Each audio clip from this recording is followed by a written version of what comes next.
ஸ்ரீமதே ராமானுஜாய மகா. ஆழ்வார் பெருமானார் ஜிய திருவடியிலே சனம். ஸ்ரீ கூரத்தாழ்வான் அவதார ஸ்தலத்தில் கூரத்தில் வருகிற ஜூன் மாதம் 7ஆம் தேதி முதல் 13ஆம் தேதி வரை 4000 திவ்ய பிரபந்த சேவாகாலம் பெரியோர் நியமனப்படி ஏற்பாடு செய்யப்பட்டுள்ளது. இந்த 4000 திவ்ய பிரபந்த சேவாகாலத்தில் எல்லோரும் கலந்து கொள்ள வேண்டுமாய் பிரார்த்திக்கிறோம்.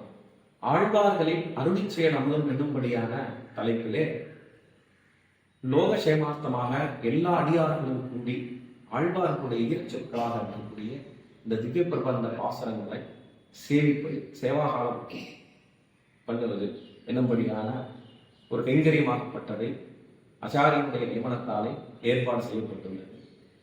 இந்த சேவாகாலத்துக்கு எழுந்தருளும்படியான அடியார்களுக்கு தங்குவதற்கு இடமும் பிரசாதங்களும் ஏற்பாடு செய்யப்பட்டுள்ளது. இந்த 7 நாட்களும் ஸ்ரீ ஊவே அக்காரக்கணி ஸ்ரீநிதி சுவாமியுடைய குரு பரம்பரை உபன்யாசங்களும் ஏற்பாடு செய்யப்பட்டுள்ளது. எல்லா அடியார்களும் எழுந்தருளி ஆழ்வார் பெருமானார் ஜீயருடைய கிருபைக்கு பாத்திரமாகும்படி பிரார்த்திக்கிறோம். ஸ்ரீமதே ராமானுஜாய.